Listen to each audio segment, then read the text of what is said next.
Good morning students. आज हम पढ़ेंगे what is the expression for the power in an AC circuit which is having an inductor, a capacitor and a resistance. LCR circuit में power किसके बराबर होती है, आज हम इस पे कुछ बात करेंगे आपके साथ।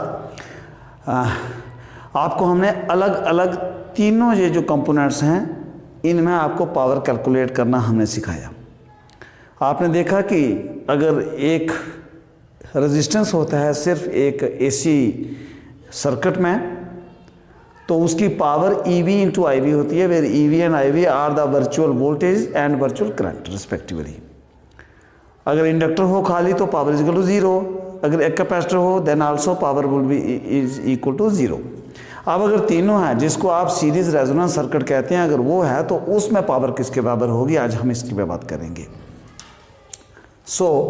हमने ये पढ़ा था उसमें कि अगर आपको एक क्वेश्चन करवाया था AC circuit having LCNR, that is a series resonance circuit.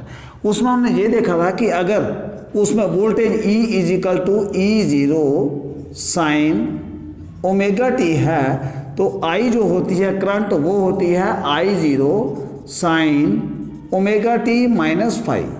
It means कि उसमें फेज डिफरेंस फाइव का रहता है। ये आपको मैं जो थोड़ा जो रिमाइंड करवाने के लिए ये बता दूं कि वहाँ पर हमने ऐसे करके बनाया था, तो इधर थी हमारी I0 और E हमारी लगभग ऐसे एक फेज डिफरेंस जो है फाइव उसमें था। अब चूंकि E इधर था तो इसलिए अगर E जो है हमारा E0 अगर साइन ओमेगा t है तो I0 क्या होगा, वो ओमेगा t में से ये फाइव जो है तो ये कम है, इसलिए I0 is equal to sine omega t minus five. अच्छा जी, अब आप जानते हैं कि P जो होती है power it is equal to E into I. E into I it means it would be equal to E0 sine omega t into I0 sine omega t minus five. इसको मैं ऐसे लिख सकता हूँ E0 I0 into sine omega t into sine omega t minus five is equal to E0 I0 into sine omega t into sine A minus B। आपने पढ़ा था trigonometry में 10th में कुछ आइडेंटिटीज हैं, उसमें साइन A माइनस बी भी होता है, तो sine A minus B is equal to sine A cos B minus cos A sine B। ये आपको रिमाइंड करवा दूं, इसको लिख करके रख लेना, दोबारा कहीं आपको याद भूल रहा है तो इसलिए जहाँ ये हो जाएगा sine omega t cos five minus cos omega t sine five, और ये सारा ब्रैकेट में है क्योंकि यहाँ माइनस है और इसके साथ मल्टीप्लिकेशन भी है। इज इक्वल टू ये हो जाएगा E0 I0 into sine omega t। अब साइन, इसको अगर हम ब्रैकेट को खोल दें, साइन इंटू साइन ये हो जाएगा sine square omega t into cos five और minus E0 I0 into sine omega t cos omega t into sine of five. ये हमने ये ब्रैकेट खोल दी। Is equal to E0 I0 sine square omega t into cos five minus E0 I0 divided by, मैं अगर इसको जो 2 करूं, एक 2 यहाँ लगा दूं तो कोई अंतर नहीं पड़ेगा, ये sine omega t cos omega t into sine of five. तो ये हो जाएगा E0 I0 sine square omega t cos five minus E0 I0 divided by 2 into 2 sine theta cos theta is equal to ये होता है sine 2 theta, इसीलिए बनेगा sine 2 omega t into sine of five. इसको इक्वेशन नंबर आप 1 दे दीजिए। अब हम जानते हैं कि P जो होती है पावर होती है वो रेट ऑफ डूइंग वर्क होती है, and if A small work that is dW is done in a small time that is dt, in that case the power would be equal to P would be equal to dW divided by dt। अब P इसके भी बराबर है, P इसके बराबर है, therefore equation जहाँ हम ये कह सकते हैं therefore we can write as dW divided by dt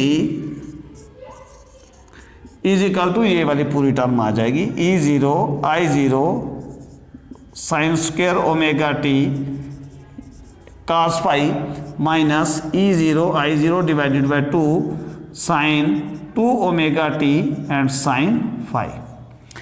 अब अगर हम dw यहाँ से लिखना चाहें तो ये dt उधर जा करके इसके साथ मल्टीप्लाई हो जाएगा, तो ये बन जाएगा E0 I0 sine square omega t cos phi and dt and minus E0 I0 divided by 2 into sine 2 omega t into sine phi and then dt।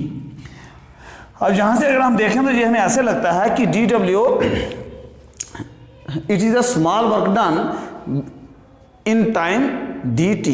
अगर हमको पूरा वर्क डन निकालना है इन अ साइकिल, अगर जैसे AC हमारी ऐसे होती है तो ये कहीं बीच में छोटे सारे बिल्कुल छोटे सारे टाइम इंटरवल में विच वाज dt उसमें इतना वर्क डन है। तो अगर हमको पूरे यहाँ से यहाँ तक इस पूरे साइकिल में निकालना पड़ जाए 0 से लेकर t तक, क्योंकि टाइम पीरियड होता है जो, तो हम क्या करेंगे इसको dw को इंटीग्रेट करेंगे between the limits 0 and t। So now we shall integrate, हम लिखेंगे इंटीग्रेटिंग बिटवीन, या इक्वेशन डालना तो इक्वेशन डाल सकते हैं, ये इक्वेशन नंबर 2 है, तो आप लिख सकते हैं integrating equation second between the limits 0 and t we get। अब देखो हमें क्या मिलेगा, dw would be equal to dw is equal to integration, और इधर इंटीग्रेशन 0 to t, इसको अलग अलग ही हम लिखते हैं E0 I0 into sine square omega t into cos phi d t minus integration of 0 to t E0 I0 divided by 2 into sine 2 omega t into sine phi into D t. ये हमारे पास दो terms आ गई। अब देखिए किसके बराबर आता है, E0 I0 हम निकाल देंगे बाहर, इंटीग्रेशन ऑफ 0 टू टी, अब साइन, हाँ सॉरी एक चीज बच गई, ये cos फाई भी हम बाहर ही निकाल लेते हैं, क्योंकि हम जो इंटीग्रेशन कर रहे हैं हम कर रहे हैं विद रिस्पेक्ट टू t, तो इसलिए जिस टर्म में t नहीं है वो कांस्टेंट है तो वो इंटीग्रेशन के बाहर आ जाएगी, इससे cos फाई भी बाहर आ गया। तो अंदर क्या बचा आपके पास 0 टू t, अब साइन स्क्वायर ओमेगा टी है। हम एक बात ये भी जानते हैं कि साइन स्क्वायर ओमेगा टी का डायरेक्ट इंटीग्रेशन करने का हमारे पास कोई फार्मूला नहीं, इसलिए हम क्या करते हैं साइन स्क्वायर ओमेगा टी को हम ब्रेक कर लेते हैं। अब जो ट्रिग्नोमेट्री में एक आइडेंटिटी आपने ये भी की होगी कि साइन स्क्वायर जो theta is equal to 1 minus cos 2 theta divided by 2। So sine square omega T किसके बराबर आ जाएगा, 1 minus cos 2 omega T divided by 2 into D T and minus इसमें से आ गया E0 I0 divided by 2 into sine phi आ जाएगा बाहर, और इंटीग्रेशन के अंदर क्या बचेगा sine 2 omega T D T. अब क्या करें, इसको भी ब्रेकअप कर लीजिए, इस 2 को बाहर ले आते हैं, तो E0 I0 divided by 2 into cos of phi and then इस ब्रैकेट के बीच में रखते हैं integration of 0 to t 1 into D T and minus integration of 0 to t cos 2 omega T D t, और माइनस ये बाकी ऐसे का ऐसे E0 I0 divided by 2 into sine of phi integration of 0 to t sine 2 omega T D T. अब मैं आपको एक बात और रिमाइंड करवाऊं, जब हमने एक एक करके इनको कर रहे थे तब मैंने एक केस आपको करवाया था कि cos 2 omega T D T हो 0 टू t या साइन 2 ओमेगा टी हो 0 टू t, तो इनकी वैल्यू सीधी 0 आती है। अब अगर आपको ये माइंड में क्लियर है तो यहाँ डायरेक्ट 0 लिख सकते हैं, अगर नहीं है तो फिर आपको पूरा निकालना पड़ेगा। सो मैं ये सपोज करके चलता हूँ आपको ये क्लियर है, तो हम क्या लिखेंगे यहाँ पर, it would be equal to E0 I0 divided by 2 into cos of phi ऐसे, और ये 1 इंटू डी टी का आ गया t और 0 टू t एंड माइनस ये 0 एंड माइनस ये भी पूरा 0 जी। ये 0 इधर नहीं था, ये ब्रैकेट एक्चुअली यहां तक है, ये कर सकते हैं। So it will be equal to E0 I0 divided by 2 into cos of phi. तो ये बचेगा t minus 0 into t minus 0, क्योंकि पहले ऊपर वाली लिमिट फिर नीचे वाली लिमिट और बाकी 0 हो गया। ये तो ये बचा हमारे पास E0 I0 divided by 2 into cos of phi into t. तो ये थी हमारे पास W की वैल्यू, और इस t को अगर हम इस तरफ ले आए तो हमारे पास क्या बचेगा, W divided by T is equal to E0 I0 divided by 2 into cos of phi. अब W बटे टी मतलब क्या हो गया कि work done in time t, it was the time period and it is equal to power and so we can write it as here as P is equal to, जहां पर ऐसे लिख देना, that is P is equal to E0 I0 divided by into cos phi. अब यहां क्या लिखेंगे, देखिए ये 2 जो है, इस 2 को मैं लिख सकता हूं √2 इंटू √2, ऐसे करके लिख सकता हूं अलग अलग करके, क्योंकि √2 इंटू √2 करेंगे, √2 का स्क्वायर हो जाएगा तो स्क्वायर के साथ रूट कैंसिल होगा, तो जवाब 2 ही हमको बचना है। तो ये हो जाएगा। अब E0 डिवाइडेड बाय √2 होता है EV, I0 बाय √2 होता है IV and then cos of phi. So my dear students, this is the net expression which we were searching कि P is equal to EV IV cos phi.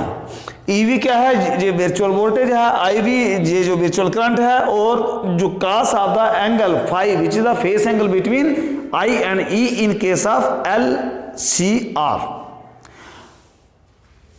So my dear students, this is all about the expression of the power in an LCR circuit. I hope अच्छे से आपको समझ में बैठ गया होगा, क्योंकि एक एक स्टेप हमने करके किया है। Even if you find it any difficulty at any point in this expression, and then you may write out in the comment box कि अगली जो आपके साथ हम बात करें उसमें हम आपके साथ उसको एक्सप्लेन कर पाएंगे। Thanks for attending the class. Stay home, stay safe.